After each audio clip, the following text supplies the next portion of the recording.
اللهم سلمني من رمضان، اللهم سلمني من رمضان، وسلم رمضان لي وسلمه من تحت النار خالدين فيها أبدا ذلك الفوز العظيم. صدق الله العلي العظيم وصدق رسوله النبي الكريم. بآواز بلند پڑھے الصلاۃ والسلام علیک یا رسول اللہ، الصلاۃ والسلام علیک یا رسول اللہ، الصلاۃ والسلام علیک یا حبیب اللہ، الصلاۃ والسلام علیک یا حبیب اللہ، وعلی آلک وعلی آلک واصحابک یا نور اللہ صلی اللہ تعالی علیہ وسلم. دوستان محترم، ہمارے آقا علیہ الصلوۃ والسلام اس زمین پر اللہ کی طرف سے بھیجے جانے والے نبیوں میں سب سے آخری نبی ہیں. ہمارے آقا علیہ الصلوۃ والسلام کے بعد اب کوئی نیا نبی پیدا ہونے والا نہیں ہے. اس دین کے بعد اب کوئی دوسرا دین آنے والا نہیں ہے. اس لیے اللہ تبارک و تعالی نے قیامت تک کے لیے بندوں کو جس قدر ہدایت کی ضرورت تھی، اللہ نے وہ ساری ہدایت اپنے محبوب کو عطا فرمائی. یعنی ایک بات بھی اللہ نے ایسی باقی نہیں رہنے دی کہ وہ قیامت سے ایک دن پہلے جس کو ہدایت کی ضرورت ہو اور اس کو ایک بات کی ضرورت ہو اور وہ رہ گئی ہو. ایسا ہوا نہیں ہے. قیامت تک جو کچھ بھی بندوں کو جتنی ہدایت کی ضرورت تھی، اللہ نے وہ ساری ہدایت اپنے محبوب کو عطا فرمائی. اور سرکار دو عالم صلی اللہ علیہ وسلم نے بھی اللہ کی عطا کردہ ہدایت میں سے جس کی امت کو ضرورت تھی اس میں سے ایک بات بھی چھپا کر نہیں رکھی. سرکار سب کچھ بتا کر کے گئے. اسی لیے ہمارے آقا علیہ الصلوۃ والسلام نے جب حجۃ الوداع ادا فرمایا، سرکار نے زندگی میں ایک ہی حج ادا فرمایا اور وہی حجۃ الوداع. تو اس میں 1,00,000 سے زیادہ صحابہ کرام حضور کے ساتھ حج میں موجود تھے. سرکار دو عالم صلی اللہ علیہ وسلم نے اس وقت سارے صحابہ کرام سے خطاب کرتے ہوئے ارشاد فرمایا، میرے صحابہ، کیا میں نے تم تک اللہ کا دین پہنچا دیا؟ تو سارے صحابہ نے بیک زبان کہا، ادیت و نصحت یا رسول اللہ صلی اللہ علیہ وسلم. حضور، آپ نے اللہ کا پیغام پہنچانے کا حق ادا کر دیا. اب سرکار نے 3 مرتبہ شہادت کی انگلی اٹھا کر کہا، اے اللہ گواہ ہو جا، میں نے تیرا پیغام تیرے بندوں تک پہنچا دیا. اب سرکار نے ایک جملہ فرمایا، فَلْيُبَلِّغُ الشَّاهِدُ الْغَائِبُ.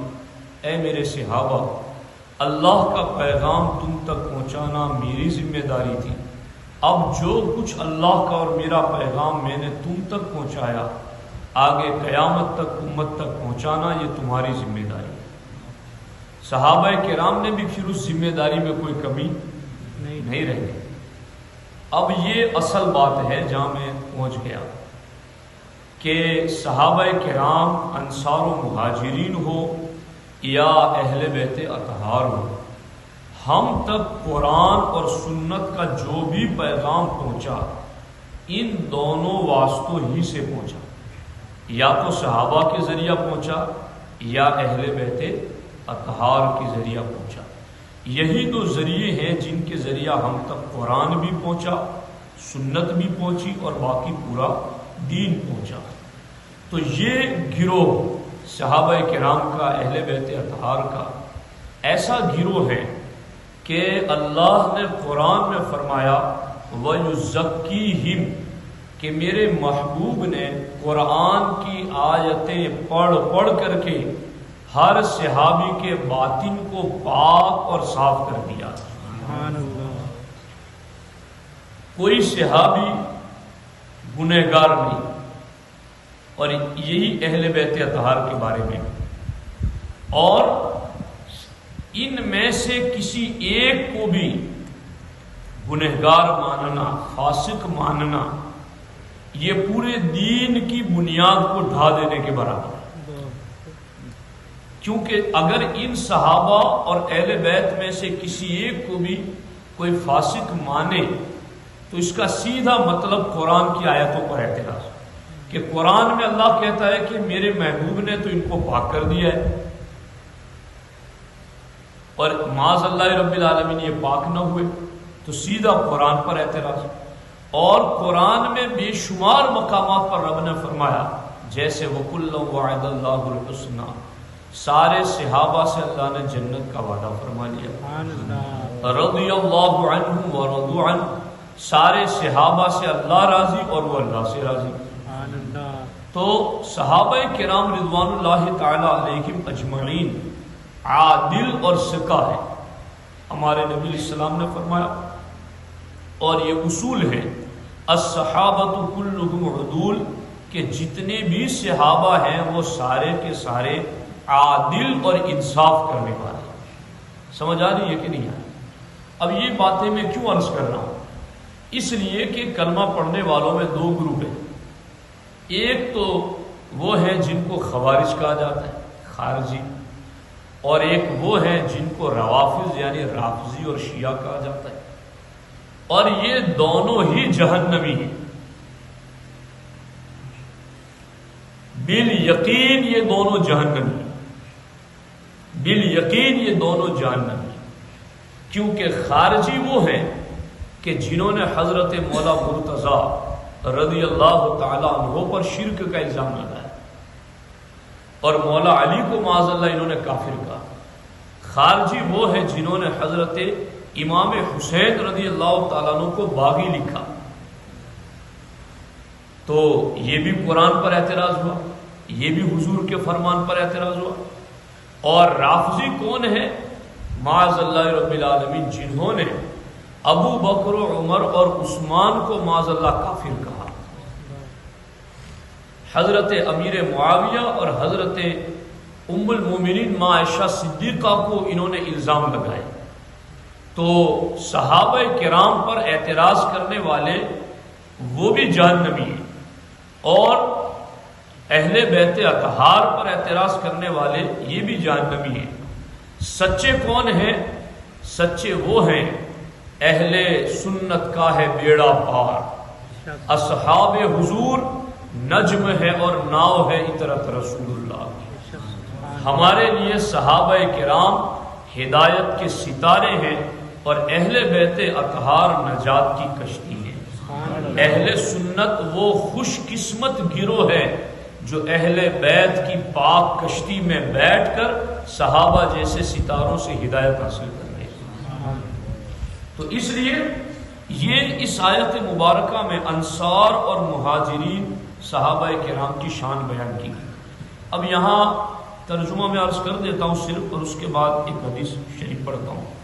اللہ رب العزت نے ارشاد فرمایا والسابقون الاولون، اور سب میں اگلے پہلے مہاجر اور انصار، اور جو بھلائی کے ساتھ ان کے پیرو ہوئے، اللہ ان سے راضی اور وہ اللہ سے راضی، اور ان کے لیے تیار کر رکھے ہیں باغ جن کے نیچے نہریں ہیں، ہمیشہ ہمیش ان میں رہے، یہی بڑی کامیابی۔ تو انصار صحابہ یا مہاجرین و سب کے ساتھ۔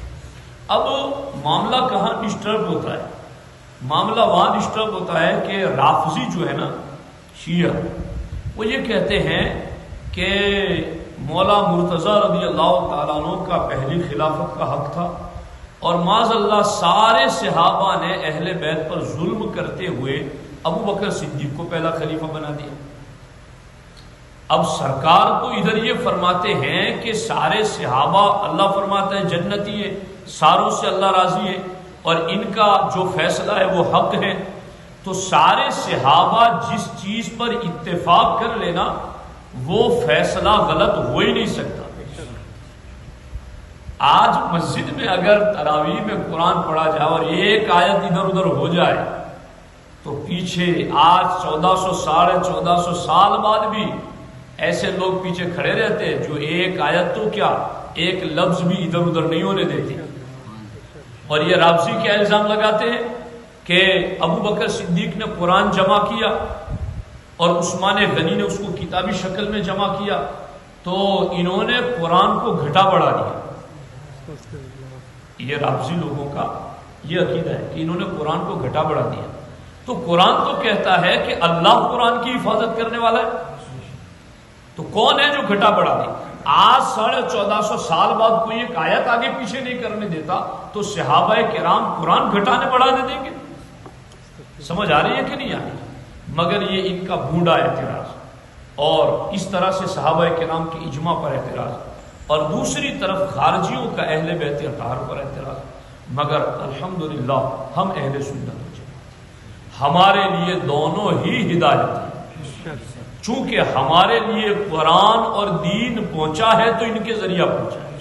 اب یہاں ایک بات میں عرض کر دیتا ہوں، بہت سارے لوگ قسم قسم کی باتیں لاتے ہیں، جی فلاں تاریخ کی کتاب میں یہ لکھا ہے، فلاں تاریخ کی کتاب میں یہ لکھا ہے۔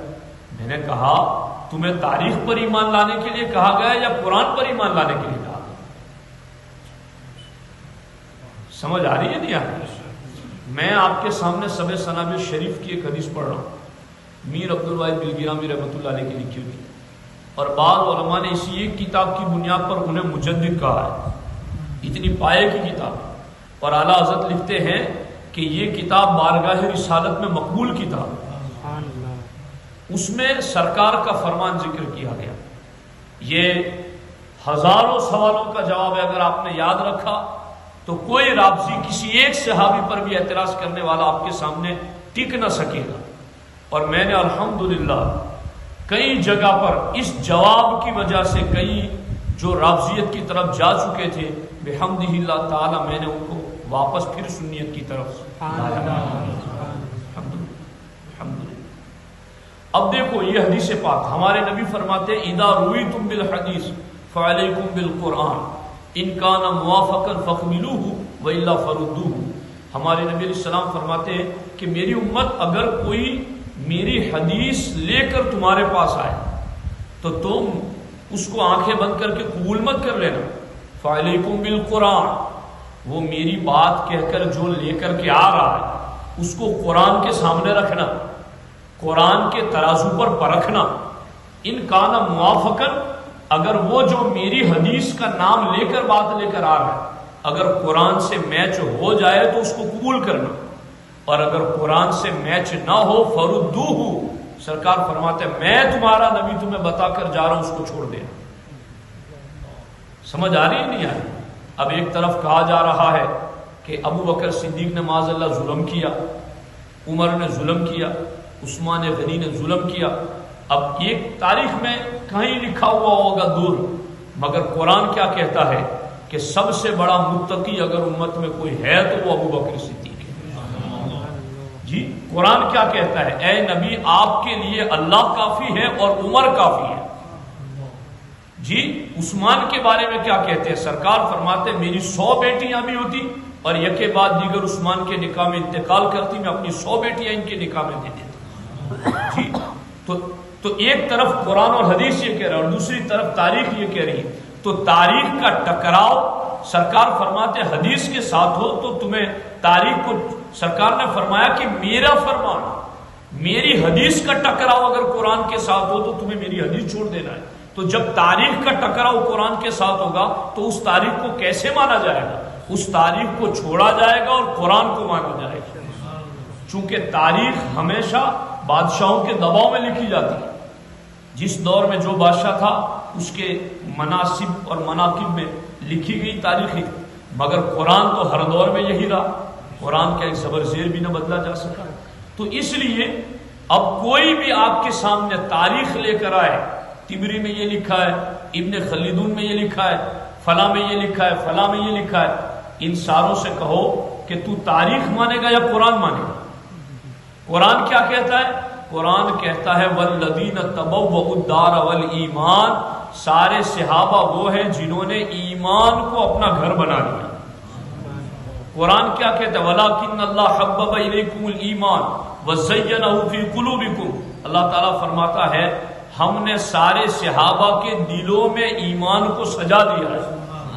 وَكَرَّهَ إِلَيْكُمُ الْكُفْرَ وَالْفُسُوقَ وَالْعِصْيَانَ، اور ان صحابہ میں سے ہر ایک کے دل سے ہم نے کفر بھی دور کر دیا، فسق بھی دور کر دیا، گناہ بھی دور کر دیا۔ قرآن تو کہتا ہے گناہ دور کر دیا، اب اگر کوئی کہیں لکھے کہ انہوں نے گناہ کیا، ہم وہ نہیں مانیں گے، ہم قرآن مانیں گے، اس لیے کہ ہمیں قرآن پر ایمان لانے کا حکم دیا گیا۔ تو دوستان محترم، اب میں بس ایک آخری بات، اگر صحابہ کرام میں سے یہ اعتراض مان لیا جائے کہ معاذ اللہ مولا علی کا پہلا خلافت کا حق تھا اور سارے صحابہ نے مل کر ابو بکر صدیق کو پہلا خلیفہ بنا دیا، تو اگر یہ بات مان لی جائے تو پھر اعتراض کیا ہوگا؟ اعتراض یہ ہوگا کہ حضور کے دنیا سے جاتے ہی سارے صحابہ نے پہلا ہی فیصلہ کیا، غلط فیصلہ کیا، تو جن کا پہلا فیصلہ غلط ہے ان کا جمع کیا ہوا قرآن کیسے صحیح، ان کا پہنچایا ہوا دین کیسے صحیح؟ تو ابو بکر صدیق کا امت میں سب سے افضل ہونا، ان کے بعد حضرت عمر، ان کے بعد عثمان غنی، ان کے بعد مولا مرتضی، اس ترتیب کا اگر کوئی انکار کرتا ہے تو پورے دین کا انکار ہو جائے گا۔ سمجھ آ رہی ہے کہ نہیں آ رہی؟ اسی لیے یہ میں اخیر میں ایک بات عرض کر دیتا ہوں اور اس پر کبھی گفتگو کروں گا، چونکہ یہ مسجد بھی چشتیہ اشرفیہ ہے اور بفضل تعالیٰ میں بھی اشرفی سلسلے کا غلام ہوں۔ ہمارے مخدوم پاک قدوۃ الکبریٰ غوث العالم میر سید اشرف جہانگیر سمنانی رضی اللہ تعالیٰ عنہ لطائف اشرفی میں لکھتے ہیں کہ جہنمی فرقے جو ہے نا وہ 72 ہے۔ کتنے؟ آپ کو میں بتاؤں آپ کے علم میں اضافے کے لیے، مخدوم پاک نے وہ 72 کے 72 کے نام بھی لکھے ہیں، ان کے عقیدے بھی لکھے ہیں۔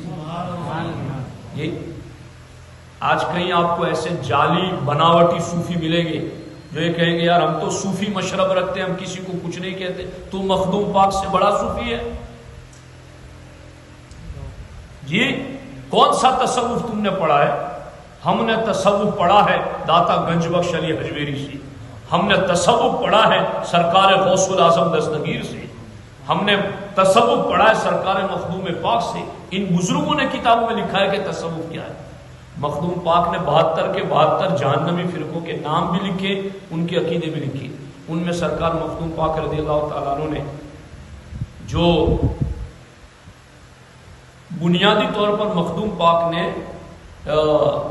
6 فرقے گنوائے اور 6 فرقوں میں سے ہر ایک کی 12 شاخیں، تو 12 چھنگ 72، تو 6 بنیادی لکھے اور پھر 6 میں سے ہر ایک کی 12 شاخیں، تو کتنے ہوئے؟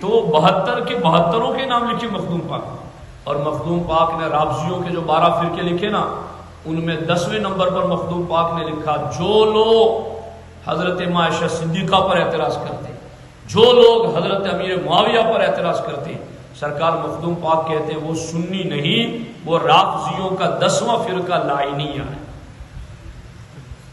سمجھ آ رہی؟ اس لیے ہمارے لیے سارے صحابہ کرام اہل بیت اطہار سب کے سب ہدایت کے نمائندے ہیں، ان میں سے کسی ایک کی بھی عظمت کا انکار کرنا یا اپنے آپ کو دین سے دور کرنا ہے۔ اللہ کریم کی بارگاہ میں دعا ہے رب ذوالجلال ہمیں صحابہ و اہل بیت کے طریقے پر اور نقش قدم پر چلنے کی توفیق عطا فرمائے۔ بسم اللہ الرحمن الرحیم، اللہم صلی وسلم وبارک علی سیدنا و مولانا محمد و آلہ وصحبہ وبارک وسلم۔ اللہم ربنا آتنا فی الدنیا حسنہ وفی الآخرۃ حسنہ وقنا عذاب النار۔ اللہم رب اغفر لی ولوالدی وللمؤمنین یوم یقوم الحساب۔ ان اللہ وملائکتہ یصلون علی النبی یا ایھا الذین آمنوا صلوا علیہ وسلموا تسلیما۔ اللہم صل علی سیدنا و مولانا محمد وآلہ وصحبہ وبارک وسلم۔ وأفوض امری الی اللہ ان اللہ بصیر بالعباد۔ صلی اللہ تعالی علی خیر خلقہ وعلی آلہ وصحبہ اجمعین برحمتہ یا ارحم